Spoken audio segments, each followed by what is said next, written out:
Aujourd'hui, on va cuisiner une shorba ensemble, mais d'abord, on va acheter les ingrédients. C'est parti.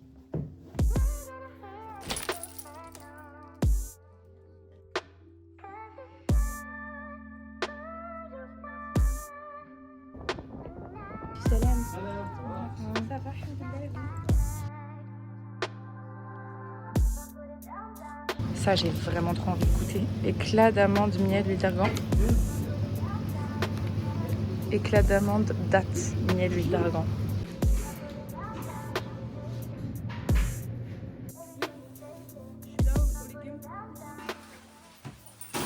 Ingrédients, ok. Maintenant, au fourneau. Bon, je me suis fait un petit setup comme ça. Je vais pouvoir cuisiner et vous montrer un petit peu. Je vais commencer par faire ça. Hop. Voilà, là, on est prête. Je vais pas vraiment vous donner ma recette de shorba parce que je pense que si on a envie de faire une bonne shorba, il ne faut pas regarder un tuto sur YouTube. Le mieux, c'est d'aller demander à votre mère, à vos grands-mères, à vos tantes. C'est toujours des recettes de famille. Et je sais que même si je mets tout mon cœur dans cette shorba, elle n'aura jamais le goût de celle de ma mère. Mais on va quand même essayer et on verra si on réussit à la surprendre. À la fin de cette vidéo, je lui ferai goûter ce que j'ai fait. Évidemment, le shorba frik, donc c'est du blé concassé qui va être la base en fait de votre soupe, de la viande. Donc acheter un petit peu d'agneau déjà prédécoupé, j'aurai juste à le mettre dans ma casserole, du concentré de tomate, de l'huile d'olive et ensuite épices, ras el hanout, coriandre, cannelle, enfin bref, voilà. Donc ça va être facile, c'est pas vraiment pas un plat difficile, mais ça va pas vraiment être un tuto parce qu'en réalité, la shorba c'était juste une excuse parce que j'avais envie de filmer depuis 3 semaines, mais que je savais pas quoi vous faire. J'avais pas envie de m'asseoir dans ma chambre et de vous raconter ma vie. J'avais envie qu'il y ait quand même un petit truc visuel de sympa. Donc on fait une shorba et je vous raconte ma vie. Aujourd'hui, on est le 20 novembre et j'aurais dû être dans le bateau pour partir en Algérie. Mais comme vous le voyez, je n'y suis pas. Je suis obligée de décaler mon départ parce que j'ai eu un problème personnel qui fait que je ne peux pas partir maintenant. Et j'ai été très déçue. Franchement, ça m'a mis un coup que j'aurais pas pensé que ça me mettrait. Et je pense simplement que c'est parce que j'étais en fait depuis tout ce temps, en fait depuis que j'ai appris que j'étais malade l'année dernière, et donc que je ne pouvais pas partir en Algérie comme j'avais prévu de le faire, et depuis je suis dans l'attente. Le problème quand on est comme ça, c'est qu'on a tendance à croire qu'on sera heureux seulement quand on aura enfin réussi à avoir ce qu'on veut. En gros, je serai heureuse quand je serai en Algérie, que je serai en train de faire mes vidéos, que je serai... Bon, après, c'est vrai que l'Algérie, c'est quelque chose. Je vais pas mentir, c'est vrai que ça me rend heureuse. Mais est-ce que j'ai besoin d'attendre l'Algérie pour être heureuse? La réponse, normalement, c'est censé être non. Partir en Algérie, pour ceux qui me suivent, pour moi, j'avais fait une croix dessus. Même si j'arrêtais pas de vous en parler, parce que là, je pars pour longtemps. Ça pas juste partir en Algérie 15 jours. Ça aurait été possible, même avec ma maladie. D'ailleurs, je n'avais que 15 jours à chaque fois, parce que j'avais un traitement à prendre toutes les 2 semaines. Donc, dans ma tête, l'idée de partir pour longtemps, je l'avais zappé. Aujourd'hui, ça se représente à moi. Donc déjà, ça, c'est juste la preuve qu'en un an, c'est fou à quel point les choses peuvent changer. Je sais pas comment vous expliquer. J'attendais tellement ce départ que quand j'ai su que ça allait être compliqué et que j'allais devoir décaler, j'ai juste décalé de quelques mois. Mais punaise, c'est long. C'est long en fait parce que je suis dans l'attente. Et ça, il faut absolument que j'en sorte. Je me suis dit quelque chose, une phrase dont je vous ai... Je suis censée les rapper. Oh, je suis fatiguée. Bon, allez, plus chat, je dis 10e. Si déjà tu suis pas la recette, ma belle, on va pas s'en sortir. Donc je vous disais, à un moment, j'ai entendu une phrase dans une vidéo et je vous en ai déjà parlé, je pense, sur cette chaîne. Parfois, on dit que si Dieu ne nous donne pas ce qu'on veut, c'est parce qu'on n'est pas prêt à le recevoir. C'est-à-dire que sur le moment, on en a envie, on croit que c'est ce dont on a besoin, on croit que c'est ce qu'il nous faut absolument, mais en fait, on n'est pas prêt. Je suis très mal à l'aise à l'idée de faire des vidéos où je vous raconte ma vie, parce qu'à chaque fois, je me dis que c'est très égocentrique de croire que des gens puissent être intéressés par ta petite vie. Mais au final, moi, quand je regarde des vidéos d'autres influenceuses, parfois, il suffit juste d'une phrase, il suffit d'un mot, il suffit d'une manière de penser pour engager ensuite chez moi une réflexion qui va m'aider dans ma propre vie. Donc peut-être que ce que je vous dis, peut-être que ça va vous parler. Donc, peut-être que si Dieu ne m'a pas donné ça, c'est parce que je n'étais pas vraiment prête. Et au final, vous savez quoi? C'est vrai, parce que si j'étais partie là maintenant, à l'heure actuelle, j'aurais laissé ma famille, etc., dans une situation qui fait que je n'aurais pas été l'esprit tranquille. Je ne serais pas partie en étant libre et détendue. Et j'espère que quand je partirai d'ici quelques mois, normalement c'est pour dans 2 mois, je devrais partir début janvier. On est en novembre et je suis encore là. Mais c'est comme ça, c'est la vie. Je n'ai pas envie d'accélérer les choses. J'aurais pu quand même partir maintenant, j'aurais pu, mais je serais partie dans une situation c'était pas la peine en fait, c'était pas la peine. Vaut mieux encore attendre.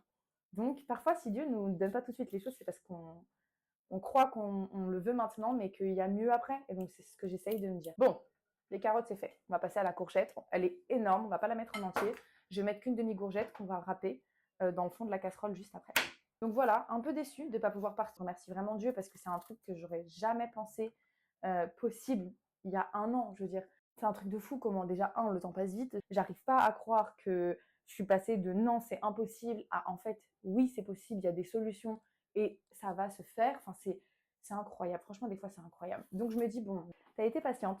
Là, mon épreuve à moi actuellement, c'est la patience et qu'il faut que je prenne sur moi. Et comme c'est absolument pas une vie d'attendre un moment et de croire qu'on sera heureux quand on l'aura atteint, j'ai envie de faire les choses différemment pour ces un mois et demi en vrai. Si je pars en Algérie, c'est d'ici un mois et demi. Vous savez à quel point un mois et demi, ça passe vite. Je me suis dit, utilise ce temps à bon escient. Je vais partir en Algérie pour une très longue période et pourtant, il y a plein de choses que je dois faire avant de partir que je n'ai pas faites. Il y a plein de choses que je dois régler. Je me suis dit que j'allais profiter vraiment de cette période-là d'attente en attendant de partir. Au lieu de penser tous les jours à l'Algérie, tu as un mois et demi, profites-en pour faire les choses que tu négliges depuis très longtemps. Et pour moi, la chose numéro un, vraiment la chose la plus importante, c'est ma santé. Vous vous en doutez, c'est ma santé. Je n'ai toujours pas atteint le mode de vie adéquat. J'ai pas encore fait les changements que je devrais faire. Et depuis le début, je me dis oui, mais je ferai ça quand je serai en Algérie, parce qu'en Algérie, je serai dans un environnement différent, donc ce sera plus facile. Et je me suis dit, en fait, ça sert à rien de reculer et de reculer et de reculer. Surtout qu'en plus, là, on parle aussi d'addiction, donc ça partira pas en un claquement de doigts. Donc, j'ai supprimé tous mes réseaux sociaux pour me laisser vraiment l'esprit libre. Je ramasse ça et je vous en parle. Donc, on arrive à ce fameux moment où je me dis, bon, c'est que je le veuille ou non, les réseaux sociaux, ils mangent énormément de mon temps de réflexion. Je suis quelqu'un qui réfléchit non-stop et qui a du mal à dormir. Et je me suis rendu compte que la plupart du temps, quand je suis devant les réseaux sociaux, c'est pour ne pas vraiment écouter ce qui se passe dans ma tête. Je ne sais pas s'il y a des gens qui vont comprendre ce que je veux dire, mais c'est un moyen pour moi de me concentrer sur quelque chose pour calmer mon brouhaha mental. Le seul problème, c'est que toutes ces pensées, au final, je ne les analyse pas. Et je pense que c'est pour ça que, bon, c'est pas en particulier à cause des réseaux sociaux, mais c'est parce que je laisse ces pensées derrière sans vraiment y faire attention, qu'il y a certaines choses que j'ai encore du mal à accepter. Je crois beaucoup au pouvoir des pensées sur le corps et je sais que ça fait des années que j'agis comme ça et que c'est ça aussi qui m'a menée à tomber malade. Je crois beaucoup au fait que toutes les sentiments négatifs qu'on garde en nous, qu'on n'extériorise pas, toutes ces pensées qui nous bouffent, j'ai envie de vous dire, une des causes de la maladie, c'est le stress. Donc le stress a un vrai impact sur nous, donc nos pensées, nos émotions auront aussi un impact sur notre corps, c'est logique. Depuis que j'ai supprimé ces réseaux sociaux, je suis face à mes pensées. Dès que je me réveille, je suis face à mes pensées. Le soir, quand j'ai rien à faire, quand j'ai ce réflexe de vouloir prendre mon téléphone, parce que punaise, tous les réflexes qu'on a vis-à-vis de nos téléphones, c'est un truc de fou. Le nombre de fois où j'ai pris mon téléphone et où j'ai cherché une application, genre dans des moments bêtes, genre dans le bus, en train d'attendre, ou pendant une conversation avec quelqu'un, quand je décroche de la conversation, c'est pour aller sur TikTok. Vous voyez ce que je veux dire? Depuis que j'ai supprimé tout ça, déjà je me sens mieux. Mais vraiment, c'est un truc de fou. Quand je me réveillais le matin, avant, mon téléphone sonne. Je vais vous faire le truc. Je dors, mon téléphone sonne, j'attrape mon téléphone, j'éteins mon réveil et j'ouvre Instagram. J'ouvre Instagram et là je vois. Je vais vous faire la liste un peu des choses que je vois qui peuvent me trigger. Déjà, je vois tout ce qui se passe dans le monde. Je vois ce qui se passe en Palestine. Je vois ce qui se passe dans notre pays. Je vois Bon, en plus, Instagram, je trouve que ça va. Ouvrez Twitter en vous réveillant et vous allez voir à quel point crise d'angoisse dans la seconde. Je vois des gens, parce qu'il y a beaucoup de gens qui me suivent maintenant, qui ont un rapport avec l'Algérie, logique, parce que comme je parle de l'Algérie, on me propose des comptes de l'Algérie, des gens qui vont en Algérie me suivent, et donc je regarde leurs stories, et je vois qu'un tel est à tel endroit, et moi j'ai trop envie d'y aller, et je vois qu'un tel est en train de faire ça, et moi j'ai trop envie de le faire, et je vais pas mentir, ça me frustre. Ça me frustre. Je dis pas que c'est un bon sentiment, je sais que c'est un sentiment négatif sur lequel je dois travailler pour comprendre que moi j'y suis peut-être pas maintenant, mais que voilà, c'est comme ça et que c'est la vie. Mais ça n'empêche que le sentiment, cette frustration, surtout quand c'est dû, au début c'était dû à ma santé, ça veut dire que j'étais super en colère, genre pourquoi je suis malade à ce moment-là, au moment où il m'arrive enfin un truc bien, où je m'épanouis, où vraiment, enfin, je suis en Algérie, je vais pouvoir vous raconter l'histoire. Enfin, j'étais trop heureuse, j'étais trop épanouie. C'est pas que par rapport à l'Algérie, c'est aussi parce que j'étais pas dans mon environnement. J'étais épanouie et j'aimais ce que je faisais. Ça veut dire que je passais peut-être toutes mes soirées à faire du montage, mais punaise, j'étais trop contente. Tout ce que j'ai vécu en Algérie dans cette période où j'ai partagé avec vous, où les gens me répondaient, j'avais des débats avec les gens. Enfin, vraiment, je me sentais connectée au monde. En fait, c'est juste ça. Je me sentais connectée au monde après 4 ans de dépression où j'étais tout le temps toute seule. Ouf, cette vidéo, je sens qu'elle va aller très profondément, ce qui n'était pas franchement prévu. Donc, j'ai pas très envie de pleurer, mais quand même un petit peu. Donc voilà, je me suis sentie très très frustrée cette dernière année, notamment vis-à-vis de ma santé. Et puis j'ai fini par comprendre que voilà, c'est ça aussi la réalité, ma belle. T'as détruit ton corps pendant longtemps parce que t'as pas été capable de plein de choses. Hein. Déjà, j'ai pas extériorisé, j'ai parlé à personne, j'ai tout gardé pour moi. Ma maladie, c'est une maladie où ton corps stocke tes déchets dans tes organes. Et je trouve ça tellement symbolique quand tu sais que j'ai passé 5 ans à garder tous mes sentiments pour moi et que j'ai tout stocké. Et donc voilà, je pense que toute cette façon d'être, ça a peut-être fait émerger chez moi une maladie. Et, et quand j'ai compris ça, je me suis dit, bon, bah voilà, peut-être que tu n'es pas en Algérie parce que d'abord, il faut que tu te soignes. Et je suis encore sur ce chemin de libération. Et je suis contente parce qu'il y a plein de choses sur lesquelles j'ai travaillé. Bon, au moment où j'ai su que je ne pouvais pas partir en Algérie, donc je devais partir le 15 novembre à peu près, 15-20 novembre. Et le 1er novembre, j'ai bien vu que ça n'allait pas se faire. Le 2, je me réveille dans un état. Alors, peut-être une coïncidence, hein. J'ai attrapé, je pense, une des pires grippes que je n'ai jamais eues. Ouh, Jésus qui pique. Ouh, les oignons. Ouf. Donc, comme je vous disais, j'attrape une grippe. Mais une grippe. Franchement, j'ai cru que j'allais y passer. Et puis, j'avais des douleurs, genre, très psychologiques. C'est pour ça que je vous dis que je pense pas que ce soit une coïncidence. Je pense pas réellement avoir attrapé une grippe. Je pense qu'en fait, c'était trop pour moi. C'était trop pour moi. J'étais tellement déçue. C'était trop. Donc, j'ai été malade pendant genre une semaine. Et c'est à ce moment-là que j'ai supprimé mes réseaux sociaux. Et pendant 5 jours où j'ai été clouée au lit, je me suis dit que cette maladie que j'attrapais là maintenant, c'était un signe. Parce que, comment vous dire, j'essaye de me libérer de mes addictions. Et à ce moment-là, j'étais là dans mes addictions. Ce que je me suis dit, c'est que je sais que mes addictions sont liées aussi à toutes les choses que j'ai vécues. Donc pour essayer de déverrouiller certains verrous mentaux, parce que l'addiction, c'est pas vraiment physique, c'est purement psychologique. Et donc, je me suis dit, écoute, là, tu arrives à un stade où c'est un point de non-retour. Tu devais partir, les choses ne se font pas. Et j'ai entendu, encore une fois sur Instagram, dans un réel, ça va pas vraiment être la même phrase, mais voilà, quelqu'un qui disait que si tu ne changes pas ta condition intérieure, Dieu ne changerait pas ta condition extérieure. Je ne sais pas si vous comprenez. C'est-à-dire que moi, j'avais envie qu'il y ait du changement dans ma vie, mais je ne fais aucun effort. Mais en réalité, je ne faisais pas tant d'efforts que ça. Je suis tombée malade et je me suis dit, ok, dans mon lit, dans le noir, pendant 5 jours, je vous jure. J'ai pris mon carnet et j'ai noirci des pages et des pages, et comme j'avais jamais écrit avant, c'est-à-dire vraiment genre sans filtre, en sachant que personne ne lirait jamais ce que j'avais écrit. Et j'ai parlé des choses que j'avais vécues avant, comme si je le disais à quelqu'un. 5 jours, en fait, j'avais pas les réseaux sociaux pour m'empêcher de réfléchir, j'étais face à mes pensées. Et donc, ce que j'ai fait, c'est que j'ai analysé plein de choses. Je sais que c'est psychologique parce que j'ai fait des séances d'hypnose pendant lesquelles qui m'avaient vraiment énormément aidé à l'époque. Et donc, j'avais bien compris que il y avait des verrous psychiques. Une fois qu'on verrouille quelque chose dans notre esprit, c'est la même chose quand on a des TCA, c'est la même chose, vous voyez. Une fois que ton cerveau fait un lien avec quelque chose, ça peut être très très dur de venir le couper de soi-même. Par contre, quand on le fait en hypnose, bah, comme on touche à son subconscient, c'est beaucoup plus facile. Donc, je pense que je vais retourner voir un hypnotiseur, mais je continue mon travail à moi d'analyser chacune de mes pensées pour comprendre le pourquoi. À partir du moment où j'ai compris le pourquoi je réagissais comme ça, en l'occurrence pourquoi je fumais à tel moment, et ben je vous jure que depuis, c'est un truc de fou. Et je suis fière de moi parce que même si je ne suis pas encore libérée, et ben je sens que vous voyez la porte là, je l'ai déverrouillée. Il faut juste que je la pousse.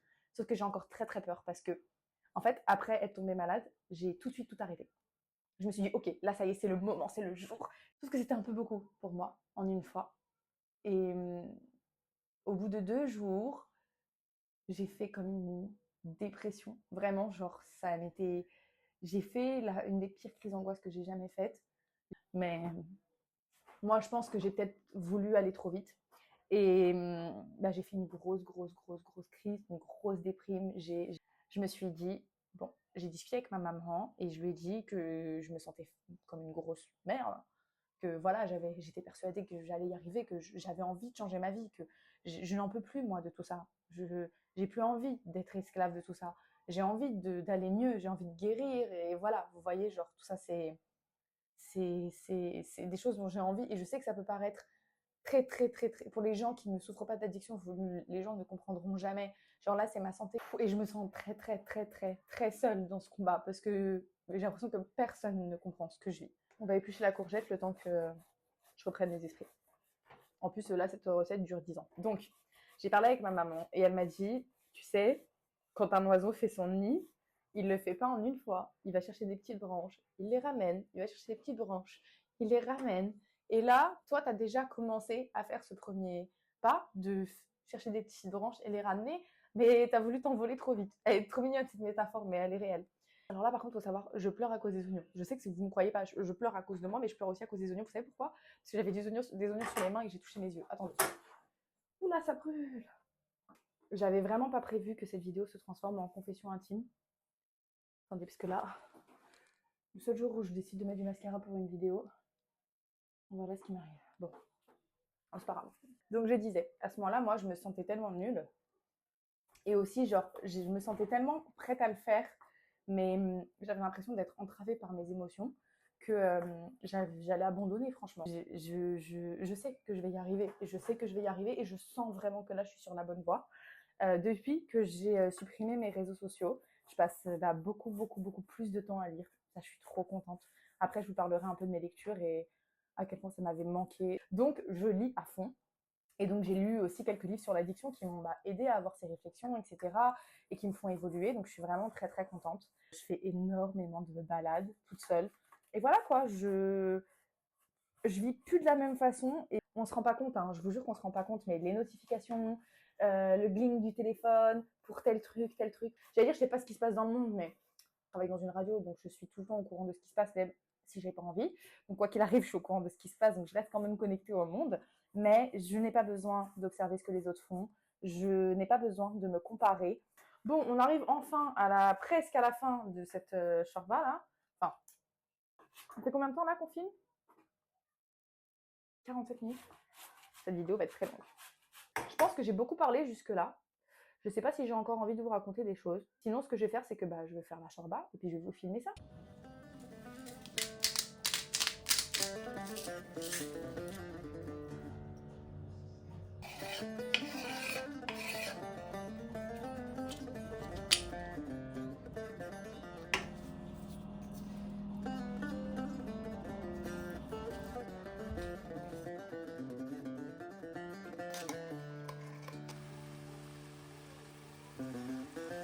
Ça sent tellement.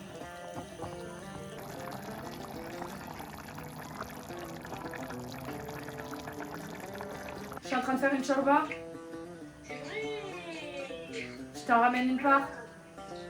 Avec des briques. Avec des bourrecs? Ouais, je te fais des bourrecs aussi. Ah bah ouais, alors là franchement vous êtes super gentils. والقرنيار دخلوا دربوز الرن في اللي تبورا بدا غدي طلع من تراجوغ ولين ويرفع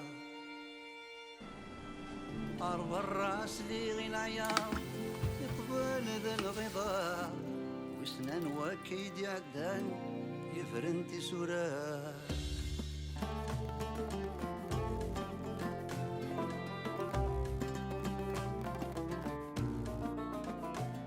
وقرني دغر ومنار يوثي يدي طيش سلن وفي غسل غاشي عمار الرني